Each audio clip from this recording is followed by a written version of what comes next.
Good morning, soap addicts. Grab your strongest cup of coffee because I am running on fumes and we have a mountain of drama to unpack today.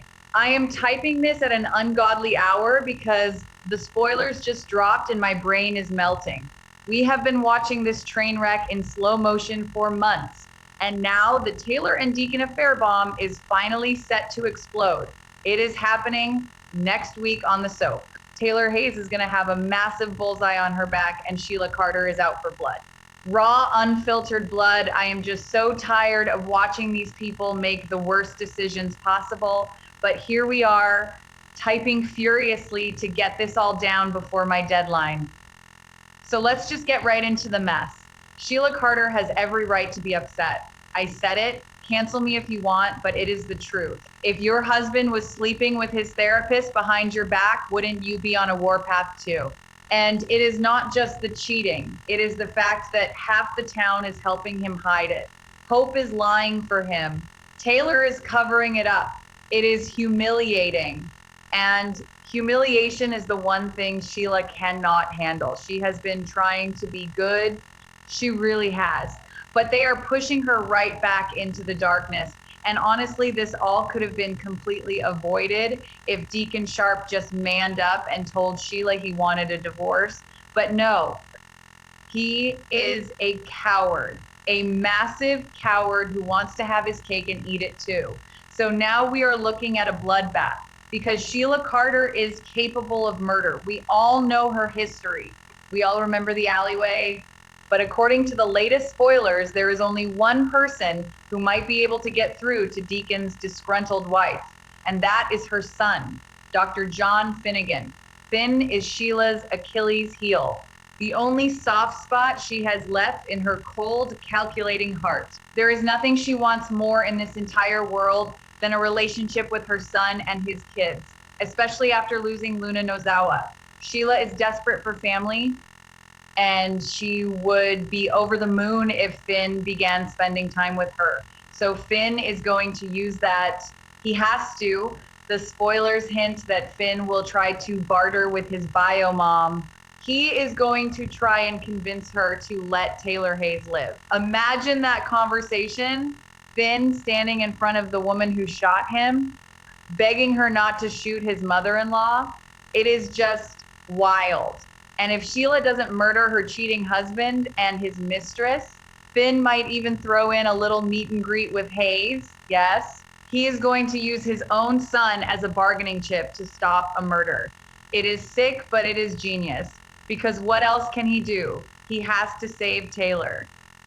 But can Finn actually get through to her before blood is shed? Can he manipulate a master manipulator? I don't know. I really don't know. My head is spinning just thinking about it. Let's back up a bit and look at how we got here. Because the sheer stupidity of Deacon and Taylor needs to be studied in a lab. Steffie and Finn take the kids on a short overnight camping trip, so Taylor has the Cliff House to herself. And what does she do? She invites Deacon over, the husband of a known psychopath. She invites him into Steffie's home. The disrespect is just off the charts. And then they get down to business, but Sheila comes knocking with flowers because she wants to thank Taylor for helping her marriage. The irony is just painful. Sheila thinks Taylor is alone and lonely, so she brings her flowers, and then she hears moaning. Sheila thinks Taylor is being attacked, because of course she does. So she grabs a butcher knife from the kitchen, kicks down the bedroom door, and finds Taylor in bed. But Deacon manages to jump out a second-story window, naked. He climbs down the side of the house in his birthday suit and hides in the bushes. I am not making this up. This is what is happening. Deacon is naked in a bush while his wife holds a butcher knife over his mistress.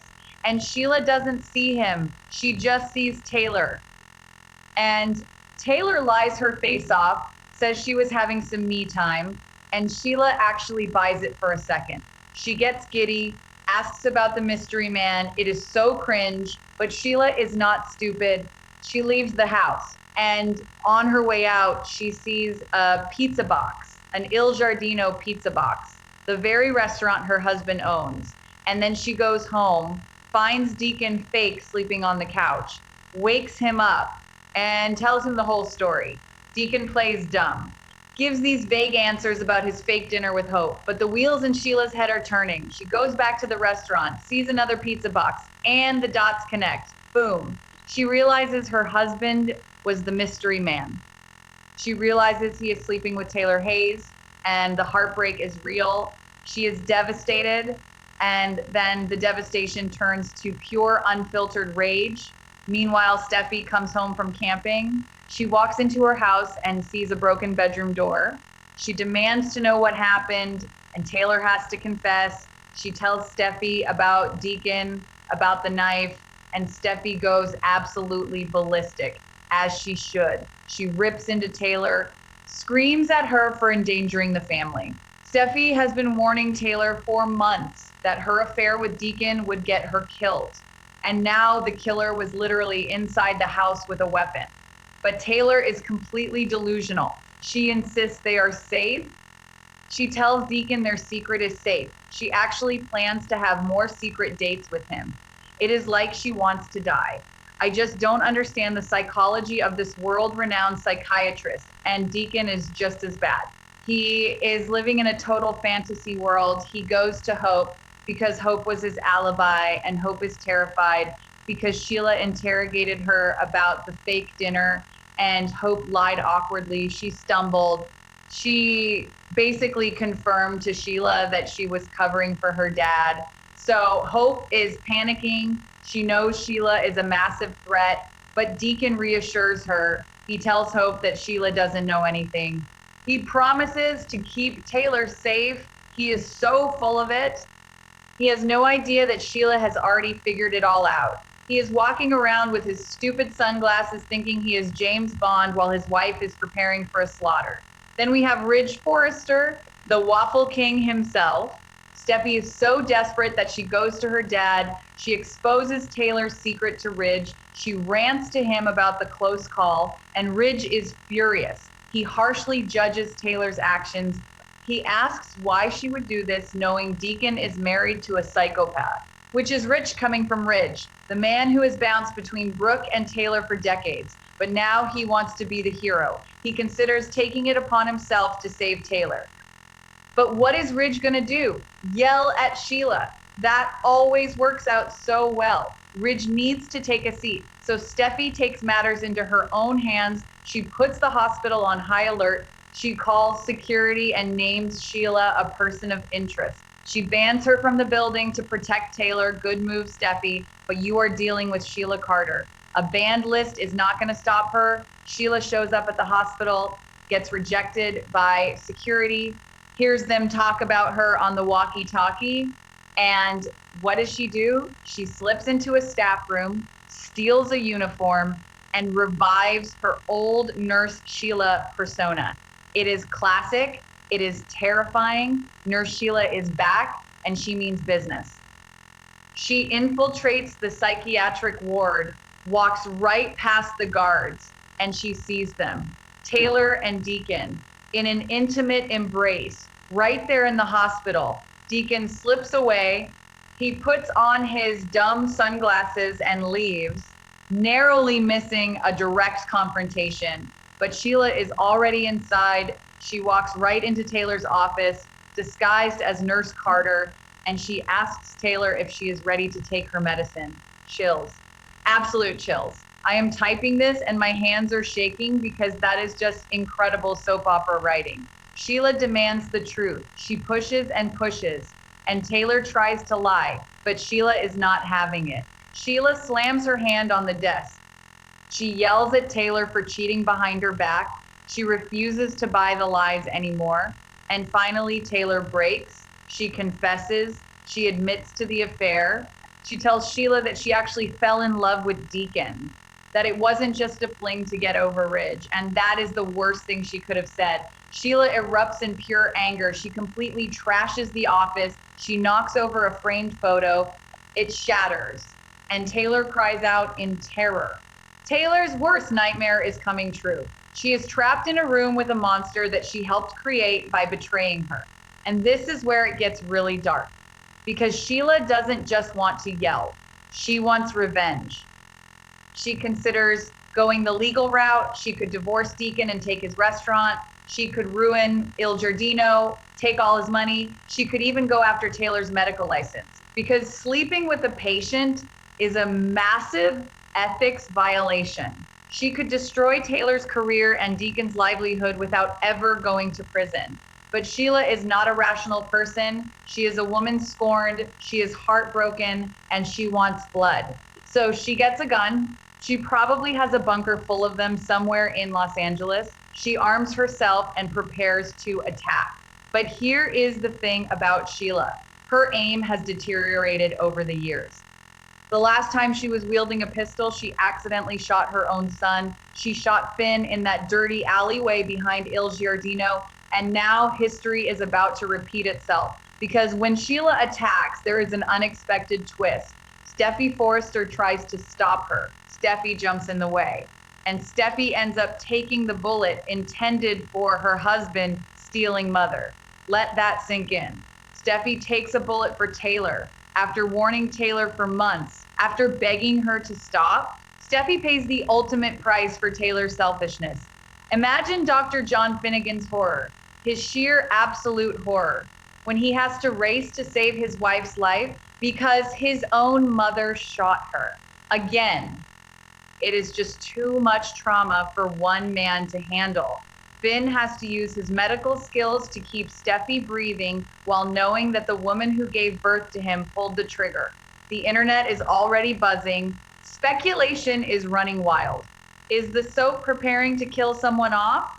Could Steffie actually die? I don't think they would kill Steffie, but the stakes have never been higher and the emotional fallout is going to be astronomical. This brings us back to Finn's desperate attempt to barter. The spoilers say he tries to convince Sheila to let Taylor live. Maybe this happens before the gun goes off. Maybe Finn finds Sheila before she attacks. And he tries to talk her down. He looks into the eyes of the devil and tries to find a shred of humanity. He offers her the one thing she wants, Hayes. He tells her that if she just walks away, if she doesn't murder Deacon and Taylor, he will let her see her grandson.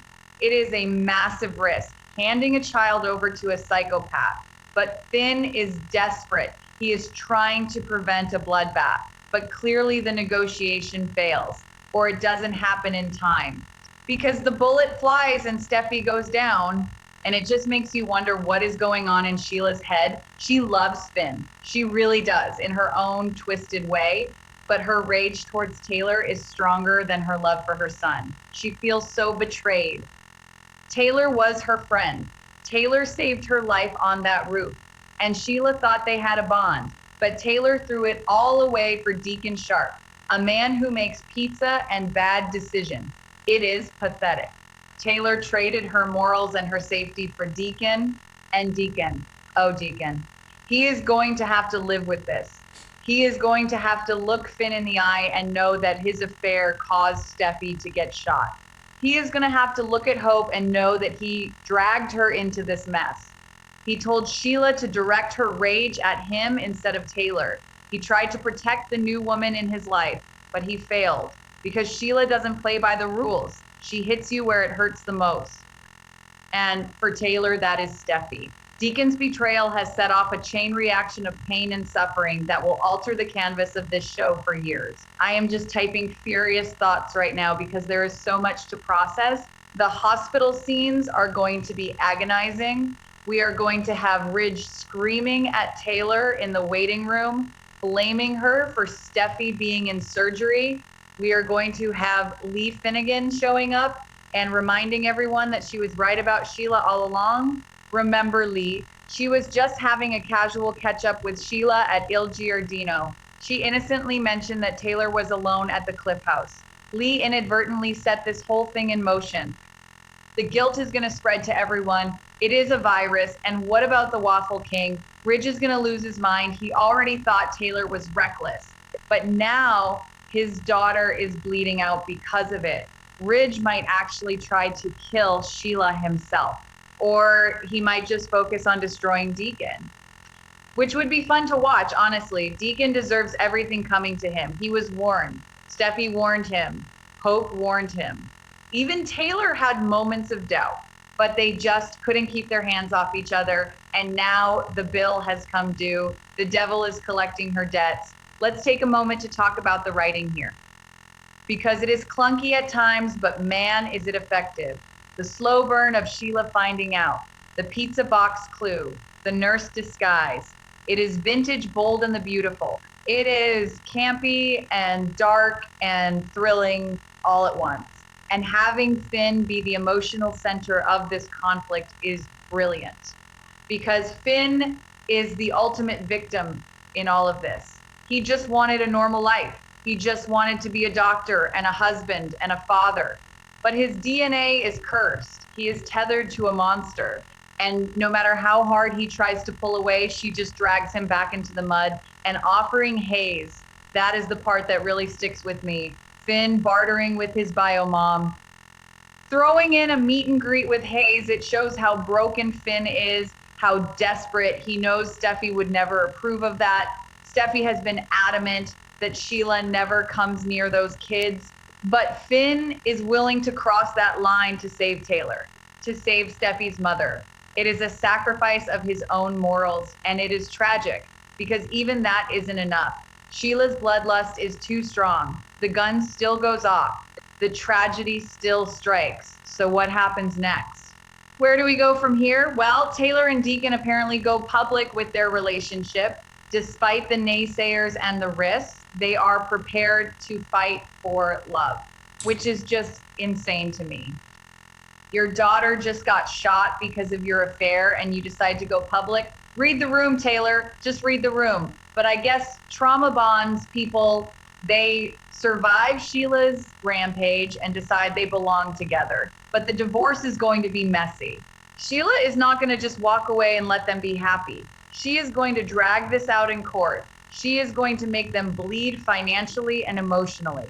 And let's not forget about the other drama happening in the background, because the soap world never stops turning. We have Carter and Daphne waiting on pregnancy test results, hoping they conceived a baby. We have Ivy Forrester patting herself on the back for manipulating Electra's love life, stealing letters and breaking up Will and Electra. We have Melissa Dillon sitting on Ivy's secret and pulling Will in her direction. We have RJ and Electra making out in the design office and getting caught by Brooke and Ridge. And we have Bill debuting the full Logan line while Brooke and Ridge try to sabotage it. The sister feud between Katie and Brooke is soaring to new heights. It is just a massive, chaotic mess of storylines, and I am here for all of it. But the Sheila Carter storyline is the crown jewel. It is the reason we tune in. We love to hate her. We love to watch her scheme. And seeing her slip back into that dark nurse persona is everything. I just wish Deacon wasn't so dumb. I wish he had an ounce of common sense. But if he did, we wouldn't have a show. We need these characters to be flawed. We need them to make terrible, selfish decisions, because that is where the drama lives. Let's circle back to Finn's bartering, because the psychological weight of that scene is going to be heavy. Finn knows Sheila's Achilles heel. He knows she is desperate for connection, but he also knows she is volatile. He has to walk a tightrope. One wrong word and she pulls the trigger. He has to use a soft voice. He has to pretend he cares. He has to manipulate the master manipulator. And Finn is not a manipulative guy. He is honest and straightforward. So watching him try to play Sheila's game is going to be fascinating. It is going to take everything he has. And what if Sheila calls his bluff? What if she knows he is just saying it to save Taylor? Sheila is highly observant. She noticed the pizza box. She noticed the timeline. She noticed Deacon's vague answers. She is not going to be easily fooled by Finn offering a play date with Hayes. She might just look at him and say no. She might tell him that Taylor has to pay, because in Sheila's mind, justice requires blood, an eye for an eye. Taylor stole her husband, so Sheila has to steal Taylor's life. It is twisted logic, but it makes perfect sense in Sheila's broken brain. And poor Steffie, she has been the voice of reason this entire time. She literally told everyone this would happen. She hired security. She banned Sheila. She yelled at Taylor. She confronted Deacon. She did everything right. But you cannot stop a hurricane with an umbrella. Sheila is a force of nature. And Steffi ends up in the crossfire, taking a bullet for the mother who wouldn't listen to her. It is the ultimate tragedy. A daughter sacrificing herself for a mother's reckless mistakes. I just hope the writers give Steffi the massive apology she deserves when she wakes up from surgery. If she wakes up, the Waffle King is going to have a field day with this. Ridge is going to use this as an excuse to completely write off Deacon. He will probably try to ban him from Los Angeles, and he will definitely hold this over Taylor's head for the rest of her life, which is unfair but totally in character for Ridge. He loves to be the moral authority even when his own closet is full of skeletons. I can already hear his monologues. The pacing, the dramatic whispering. Ridge is going to be insufferable, and I am fully prepared to roll my eyes at every scene he is in. And what about Hope? Hope Logan Spencer. She is happily married to Liam right now, living her best life. But her dad is about to ruin all of that. Hope is going to be dragged into police interrogations. She is going to have to admit she covered for Deacon. Liam is going to be furious because Liam hates Sheila just as much as Steffi does. This could cause a massive rift in their marriage. And there are rumors that Annika Noel might be pregnant in real life, which means Hope might be pregnant on the show. Imagine Hope dealing with pregnancy hormones while her dad's wife goes on a shooting spree. The stress is going to be unreal. I am running out of steam here, but I have to keep going because the details are just too juicy. The confrontation in Taylor's office is going to be legendary. Sheila in the stolen nurse outfit, slapping the desk, screaming at Taylor to admit it. Taylor crying and shaking, the framed photo shattering on the floor. It is cinematic. It is the climax of months of buildup, and the fact that Sheila doesn't just attack right away. The fact that she interrogates Taylor first. She wants to hear Taylor say it. She wants to inflict maximum psychological pain before she inflicts physical pain. That is classic Sheila Carter. And Deacon trying to be the hero after the fact, telling Sheila to direct her rage at him. It is too little too late, buddy. You should have thought about that before you climbed out a window naked. You cannot protect Taylor from Sheila. Nobody can, not even Finn. Finn can try to barter, he can offer haze, he can plead, but Sheila is a runaway train and she is going to crash right into the Forrester family. And the wreckage is going to be spectacular. We are going to be picking up the pieces for months. So strap in, soap fans, because the next few weeks are going to be a wild ride. We have affairs exposed, offices trashed, guns drawn, bullets flying, daughters shot, husbands crying, and a tired journalist typing it all up for you. I need more coffee. I need a nap. But I will be right here watching every single second of this absolute masterpiece of a disaster. Because Bold and the Beautiful is finally giving us the unhinged drama we have been begging for, and I am not going to miss a minute of it. See you in the comments section. Let me know if you think Finn can actually save Taylor, because I have my doubts. Huge, massive doubts.